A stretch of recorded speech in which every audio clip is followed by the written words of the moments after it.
Несколько минут назад крупный независимый канал передал трагические новости о звезде балета, народном артисте России, 48-летнем Николае Максимовиче Цискоридзе. Чрезвычайное происшествие произошло сегодня утром в городе Москва. Данное видео сделано с согласия артиста балета Николая Цискоридзе. Сам Николай Максимович в отделе полиции еле сдерживал слезы. «Обидно и несправедливо, но я выдержу эту боль», — говорит артист. «Я просто хочу, чтобы преступники были наказаны и ответили перед законом». Однако, как стало известно, Николай Максимович, как мужественный и благородный мужчина, не стал подавать заявление в полицию. Сегодня утром Николай Максимович давал мастер-класс по балету в одной из частных организаций города Москвы. Получив законные 50 тысяч рублей за 30-минутное выступление, Николай стал давать автографы. Сделав несколько совместных фотографий со зрителями,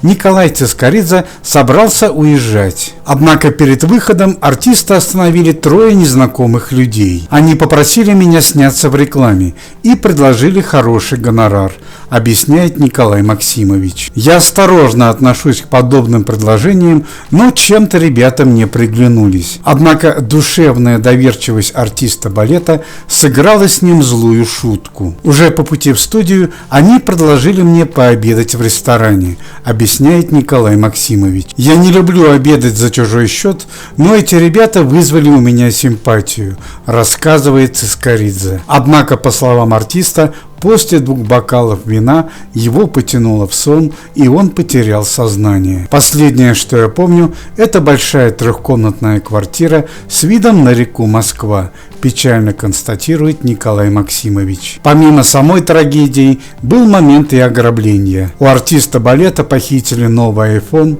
2,5 миллиона рублей, золотые часы и несколько кредитных карточек. В заключение Николай Максимович заявил: «Я люблю людей, люблю Россию, я патриот своей страны. Я счастлив, что я нравлюсь людям и дарю им положительные эмоции». Когда мы уже заканчивали это видео, стало известно, что Цискоридзе не стал подавать заявление в полицию, а благородно заявил: «Ниже моего достоинства тратить время на бессмысленные разборки». Также артист успокоил и своих подписчиков: «Не волнуйтесь, друзья, все пустяки. Со мной и не такое бывало. Я мужчина и готов ко всяким неожиданностям».